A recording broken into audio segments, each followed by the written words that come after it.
y amigas, ¿cómo están? De esta comunidad aquí en LinkedIn. Puse música de fondo, que me encanta el jazz, para recibir a nuestra invitada de hoy, que es súper especial.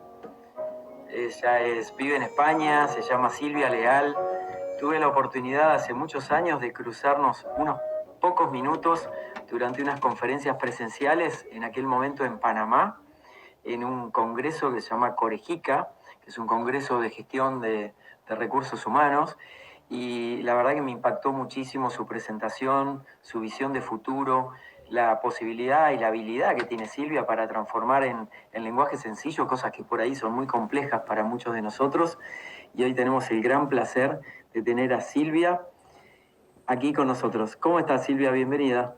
Hola, pues muy bien, muy contenta de estar con una persona como tú, que es que yo no conozco a tantas personas que hayan escrito 31 libros. Bueno, muchas Entonces, gracias. muy contenta de estar contigo aquí hoy. Bueno, Silvia tampoco se queda atrás porque tiene varios libros publicados. Le vamos dando, mientras tanto, Silvia, la bienvenida a todas las personas que se van conectando. Aquí está Sergio, mucho gusto, Sergio, ¿cómo estás? Bienvenido y por favor pónganos desde qué país nos están viendo. Sabemos que muchas personas nos ven en vivo y también nos ven después aquí, que queda grabado este vivo que hacemos con Silvia hoy. Así que coméntenos desde dónde nos están viendo, pueden enviar sus preguntas también. Hoy vamos a hablar de qué nos espera después de todo esto, ¿no? Si hay luz al final del túnel, como me decía Silvia recién. Y hablando de libros, Silvia tiene varios publicados, entre ellos Tendencias, No te vas a morir, y Renovarse o Morir, y dos junto a Jorge Urrea, principalmente Ingenio y Pasión, y ese libro particularmente fue traducido al inglés. Para los que no la conocen, que es raro que no la conozcan a Silvia porque comparte mucho contenido por aquí, es una gran referente, tiene un podcast que se llama Tendencias con Silvia Leal, que es sensacional. Observen cuando lo escuchen el contenido y también la estructura que tiene, la edición, el cuidado de la producción es fantástico. Así que felicitaciones, Silvia, por eso. Gracias. Bueno, la verdad es que es fruto del coronavirus, porque como me tuve que quedar encerrada en casa y yo soy una persona que no para, he dedicado casi un mes por episodio. O sea, que cuando me dice, esto no está trabajado, me hago la harakiri. Tal cual, tal cual. Bueno, muchos de nosotros hemos encontrado otras pasiones a partir de la pandemia y seguramente nuestras personas que nos están siguiendo también. Ahora los vamos a saludar a algunos de ellos.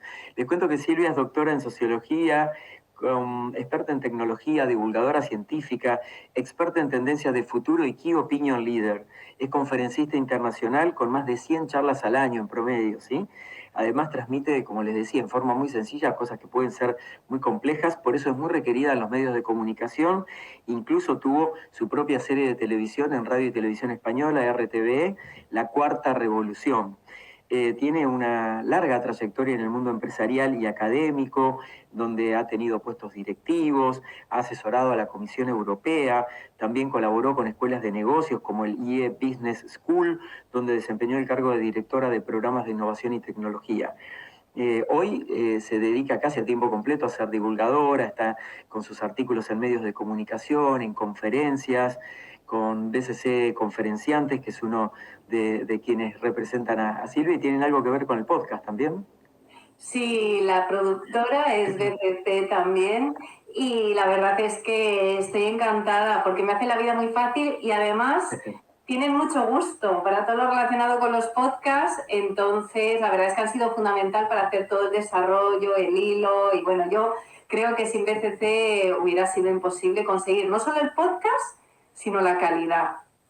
Claro, excelente. Vamos a saludar a alguna gente y nos ponemos a conversar y por favor los invito nuevamente a que hagan preguntas para poder compartirlas con Silvia en esta charla. Yo te disparo una, saludo a la gente y después la respondemos. ¿Te parece bien? Dale.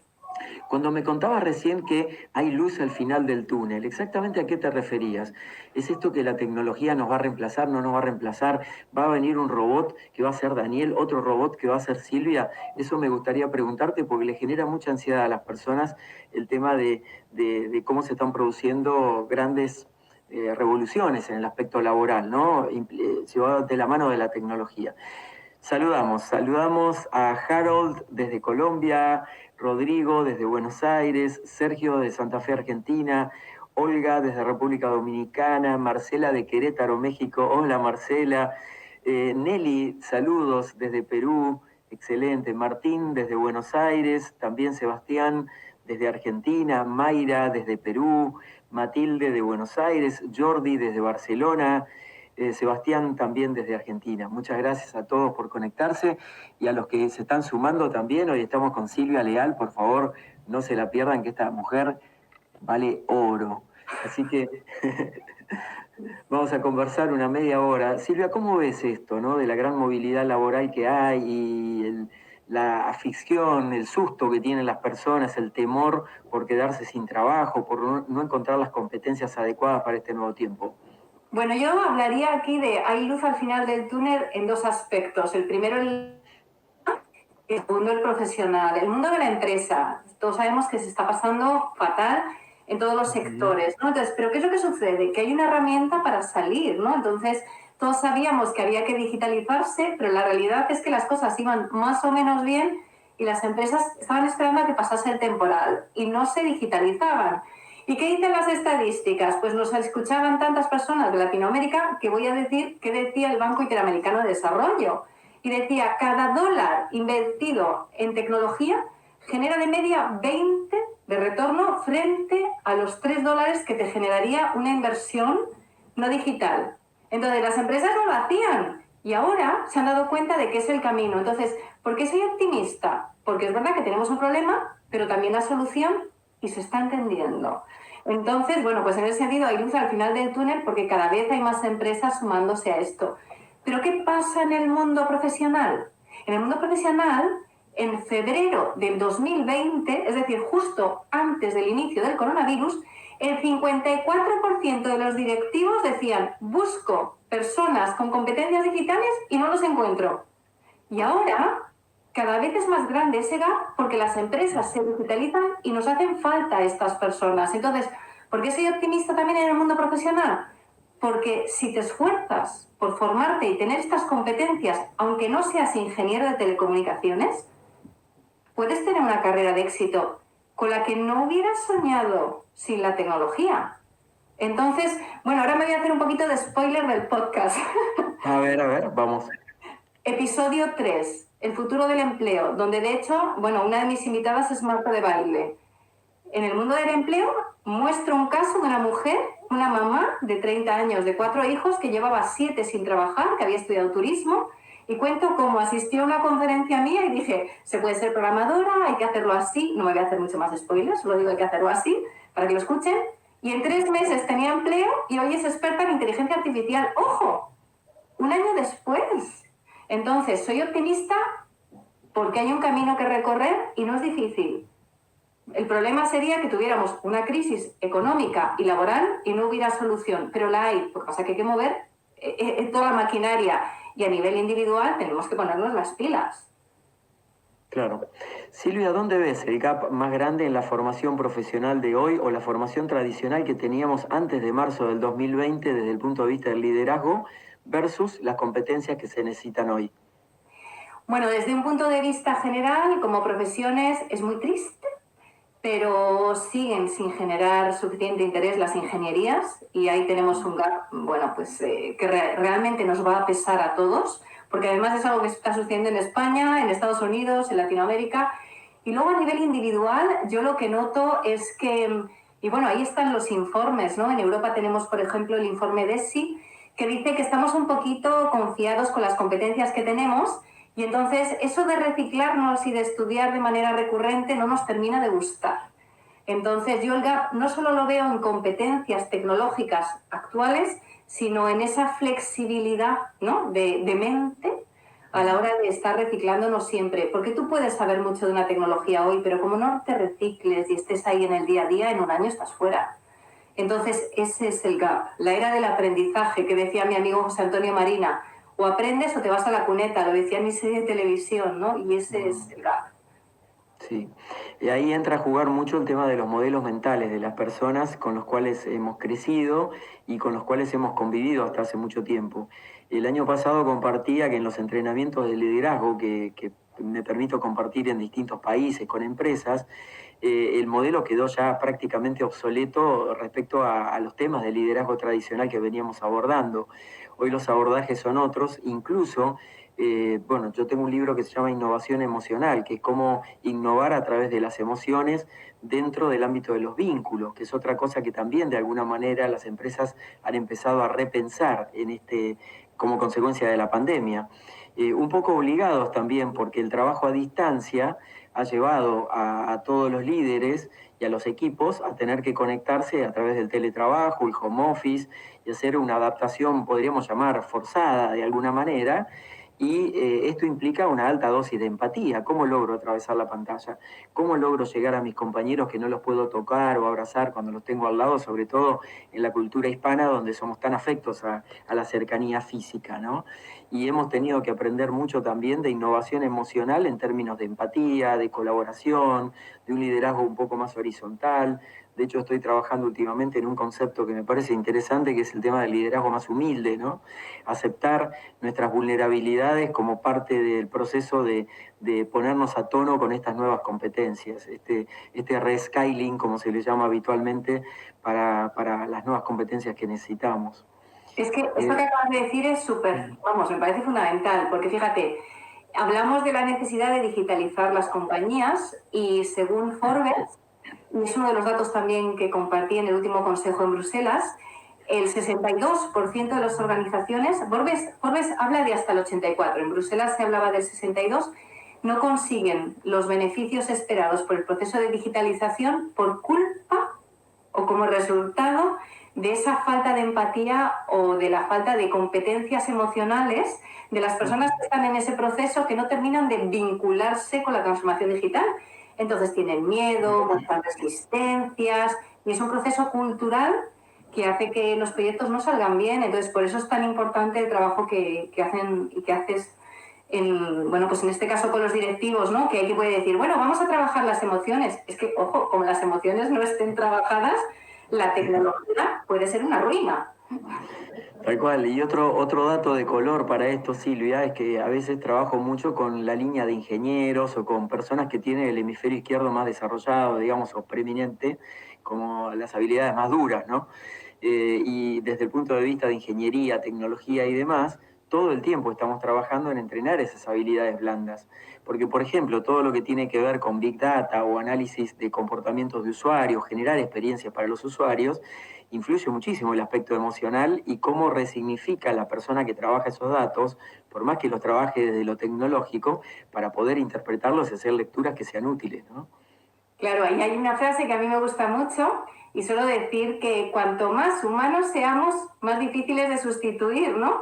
Y es que si desarrollas todas estas emociones y te pones a trabajar con las máquinas, pues tú serás su jefe, ¿no? Estarás usándola por tu productividad, pero como no las desarrolles y trabajes igual que un robot, tienes los días contados. Hay algunas preguntas, las vamos a compartir, ¿te parece? Claro, vale, vamos allá. Buenísimo. Bueno, no es una pregunta exactamente, hay una reflexión que hace Sebastián López, dice, el BID tiene una mirada más optimista que real y también dice esto que vemos aquí abajo, ¿no? Que la economía mundial demuestra en los números la divergencia entre los activos reales y el poder financiero que está relacionado con el índice Gini o Gini, ¿sí? Es una reflexión de Sebastián. Así que gracias, Sebastián, por tu reflexión. Vamos a una pregunta que tengo acá, que es de Javier Galindo Mayorga. Dice, Silvia, se habla mucho de girar recursos fijos a las personas para que compensen la robotización o sistematización. ¿Crees que esto es conveniente? Sí, girar recursos fijos en el sentido de quitar a las personas para poner los robots, ¿no? Claro, Entonces, entiendo ese sentido. Cualquier cosa, Javier, nos aclaras aquí en el chat. Gracias. claro, entonces, ¿es eso conveniente? Bueno, pues toda la vida, aquellas tareas que se podían robotizar, pues evidentemente, no solamente robotizar, automatizar, se iban automatizando, ¿no? Pero es que aquí hay algo que es muy importante y es que los seres humanos no somos perfectos, pero la tecnología hecha a nuestra imagen y semejanza tampoco. Entonces, si por ejemplo en un call center yo me limito a quitar gente para meter robots y estos robots no tienen inteligencia emocional, si los pongo para todos, tengo un problema, es que se me van a ir los clientes.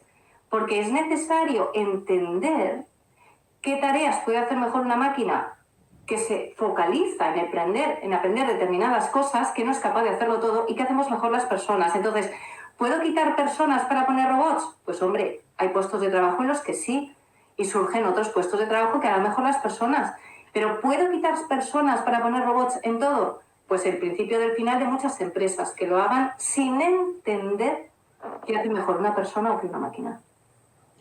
¿Cuáles son las tareas que, digamos, se están robotizando con mayor frecuencia?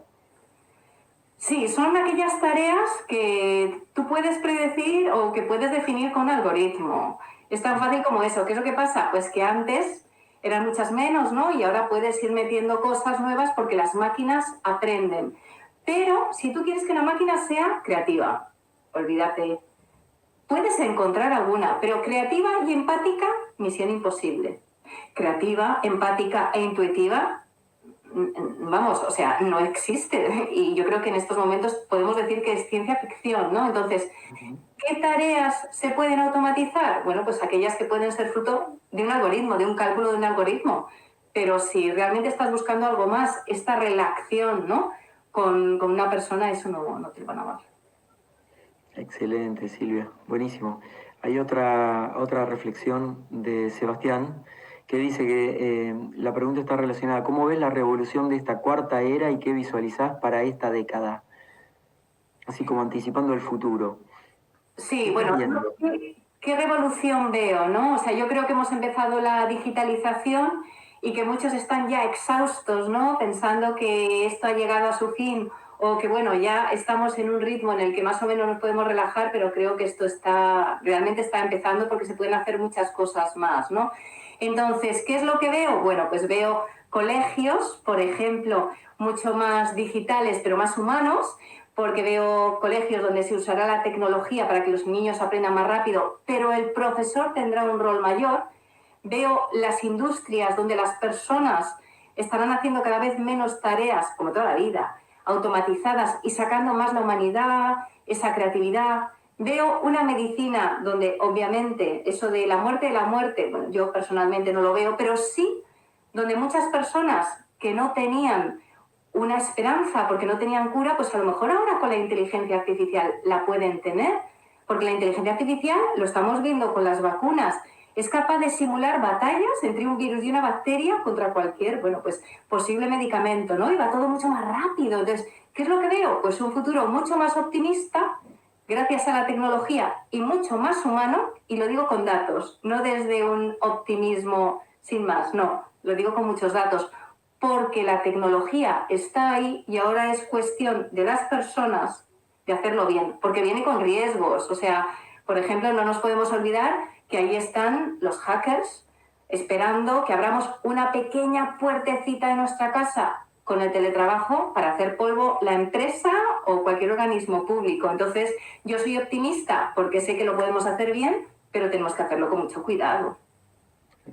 Silvia, de recorrer tantos lugares, países, contactar tantas empresas, públicos diferentes a través de tus conferencias, llegar a tanta gente con el podcast Tendencias con Silvia Leal, eh, ¿pensás que las empresas realmente se están planteando esta era tecnológica nueva, esta revolución tecnológica, o en muchos casos hay un postureo de un hacer como si estuviéramos innovando, pero en el fondo vamos a seguir todo igual?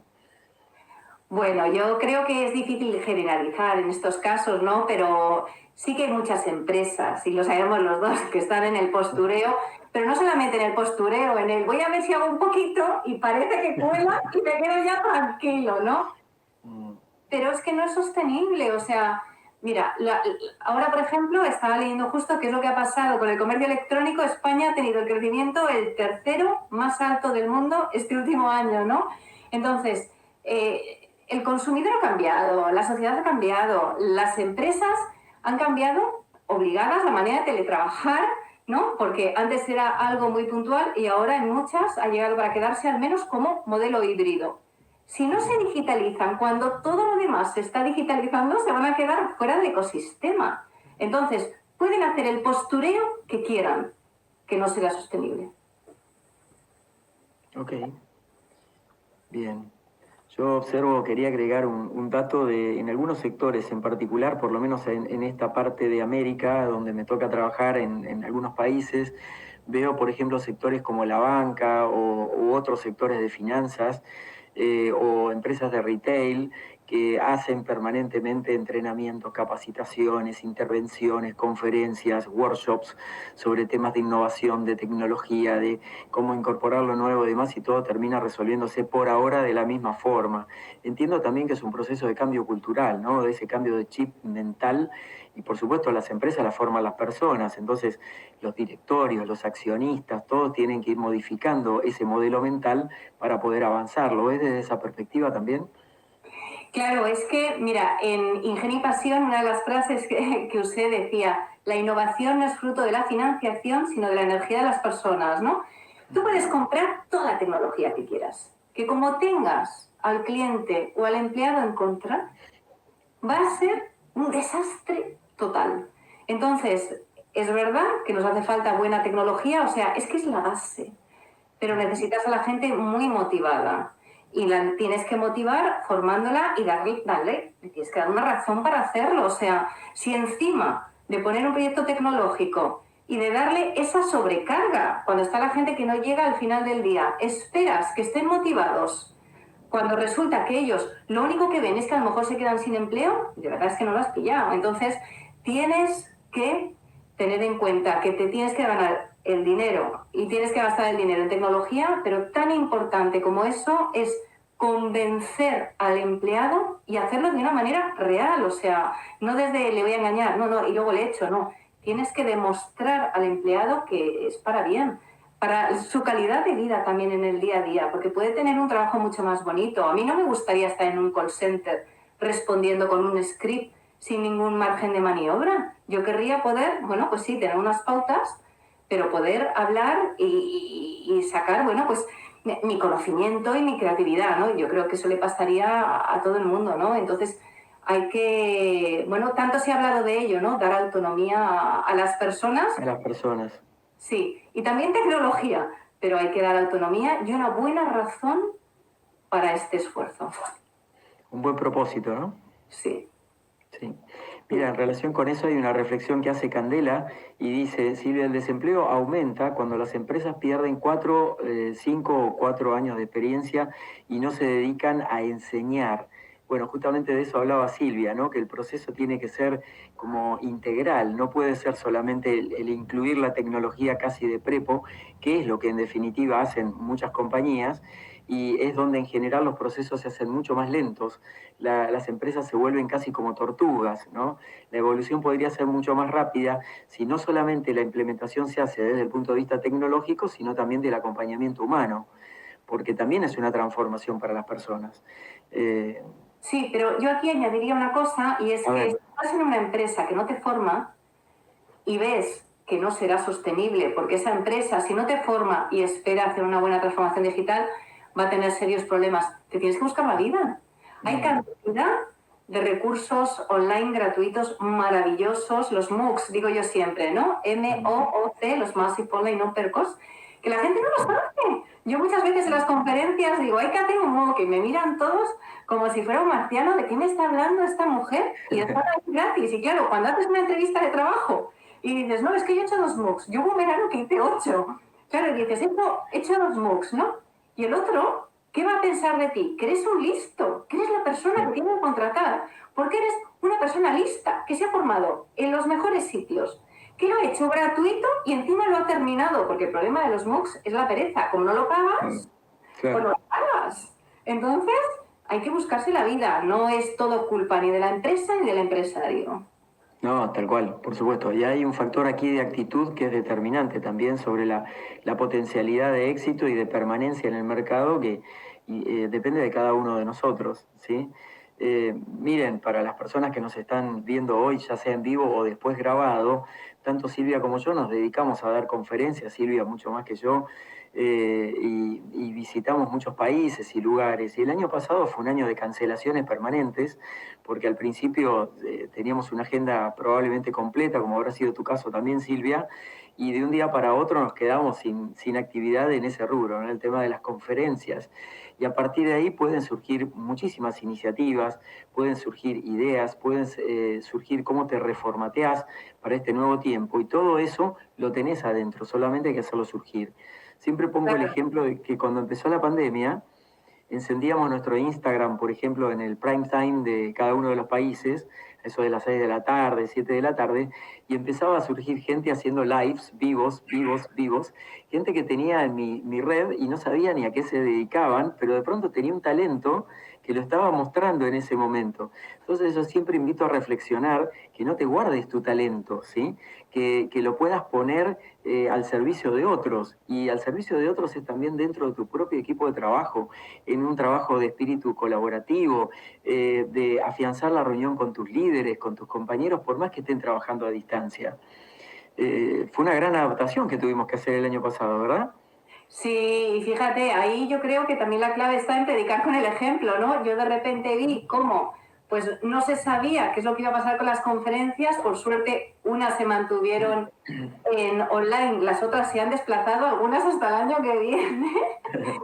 Y yo dije, mira, no me voy a quedar parada, y me reconvertí en los podcasts, y no sabes lo que he disfrutado y lo utilizo ahora en las conferencias, ¿no? Entonces todos nos podemos reinventar. Yo en febrero no me hubiera imaginado haciendo podcast, y ahora soy una persona súper feliz y todo el mundo me dice, oye, ¿dónde has practicado la voz? ¿No? Y digo, pues en el confinamiento, ¿no? Que no me lo hubiera imaginado jamás. Y hay que hacerlo. Y es que, ojo, nos ha pasado y no sabemos si nos volverá a pasar otra vez. Esto o lo que sea. Entonces, cuanto antes nos hagamos la idea, mucho mejor. Silvia, aquí preguntan, ¿cómo se escribe MOOC? Los MOOC, ¿dónde Sí, se encuentra ¿cómo? eso? ¿Cómo es? Sí, se escribe MOOC. Y para entender bien el funcionamiento de los MOOCs, yo lo que recomiendo es leer un artículo que escribí hace un par de años para El País, que se llama ¿Por qué debes hacer este curso en septiembre? Ponemos este titular, ¿por qué debes hacer este curso en septiembre? Además, mira, ya estamos en junio. Sí. Y ahí me explica lo que son mis favoritos, porque cuento cuáles son mis favoritos y las razones para hacerlo. Y vamos, o sea, yo ese verano hice 8, insisto, y lo mejor es lo bien que me lo pasé, porque es una herramienta de marketing para las escuelas de negocio y los trabajan mucho. Claro, excelente, buenísimo. Hay una pregunta más que tenemos acá, la estamos viendo, de otro Sebastián Escándalo. Dice, he leído varios libros sobre inteligencia emocional, creo que es lo más importante a desarrollar, pero ¿se puede obtener un título que respalde mi conocimiento emocional a través de un estudio? ¿Cuál? Bueno, me permito responder esto y Silvia también podés complementar. Hay muchas formaciones alrededor de la inteligencia emocional, hay diplomados, hay certificaciones. Ahora, como en todo, la inteligencia emocional se aprende practicando. Es decir, que el conocimiento que vas a adquirir ahí son las bases, los pilares, técnicas, herramientas. Puedes indagar en tu país, donde estés. Hay muchas universidades que están ofreciendo este tipo de programas, escuelas de negocios también, pero lo más importante de esto es poder llevarlo a la práctica, porque si no te vas a quedar solamente en la teoría, como en cualquier otro curso. En general, todos los entrenamientos de inteligencia emocional son más vivenciales que teóricos. Entonces, eso también hay que saber, que hay que estar dispuesto a ponerle el cuerpo, no solamente la cabeza, cuando estamos entrenando.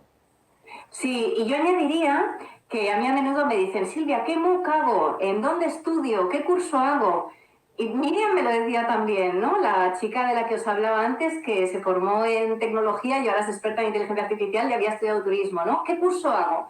Yo creo que a nadie hay que decirle qué es lo que tiene que hacer porque es parte del viaje. Entonces, una vez que tú tienes claro qué quieres aprender y por qué, disfrútalo. Exacto. Y empezar también a ser proactivos desde la búsqueda, ¿no? No buscar que le demos todo cocinado, como decimos en Argentina. Cada uno tiene que hacer su propio proceso, a su ritmo, ir descubriendo las herramientas. ver qué te resuena internamente, porque hay cosas que pueden ser para ti, cosas que no pueden ser para ti, y ahí hay un aspecto que nunca falla, que es el tema de la intuición o las tripas, ¿no? ¿Qué te dicen tus tripas? ¿Qué te dice tu intuición?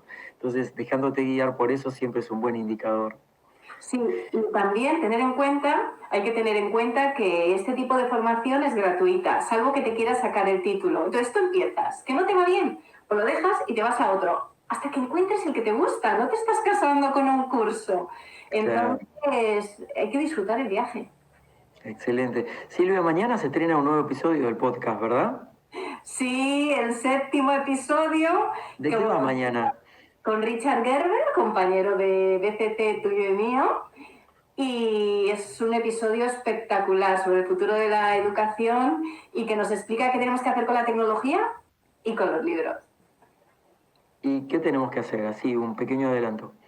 Bueno, es que no me puedo hacer spoiler, pero fundamentalmente hay que entender que tú no puedes quitar algo que toda la vida ha estado funcionando para meter tecnología porque sí. O sea, si quitas una pizarra, ¿no? Por poner un ejemplo, para meter una pizarra electrónica o digital, ¿por qué lo haces, no? O si quitas un libro, ¿qué vas a poner? O sea, todo tiene que tener, como en la empresa, un business case, ¿no? Entonces, no te puedes pasar de moderno innovando, pero tampoco te puedes quedar en el mundo tradicional porque los chavales así no vas a conseguir que se concentren ni captar la atención. Entonces yo me voy al método de Aristóteles. Hay que buscar el equilibrio.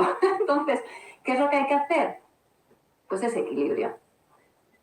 Excelente, Silvia. Silvia, ha sido un placer compartir este tiempo con vos. Lo veníamos programando hace bastantes, unas cuantas semanas, y estábamos esperando los dos el día para encontrarnos, no solamente entre nosotros, sino también con todas las personas que nos acompañan desde tantos países. Ha sido un lujo tenerte en este espacio y seguro que nos vamos a encontrar por ahí. Seguro que sí, y lo espero. Y que sea en Panamá, en Colombia o en En cualquier España. lado. Aquí nos vemos. Seguro. Muchas gracias a todos, a todas por acompañarnos, por tu participación, por tu apoyo de siempre. Los invito también a seguir a Silvia aquí en LinkedIn y en todo el contenido que comparte, que es realmente súper interesante. Y por supuesto no se pierdan el podcast, lo encuentran en Spotify y en todas las grandes plataformas para poder seguir sus actividades y enriquecernos de esta sabiduría y sobre todo de no temerle tanto al futuro, sino participar más activamente en el proceso mientras lo vamos co-construyendo entre todos. Nos vemos en la próxima, en otro vivo. Gracias, Silvia, nuevamente.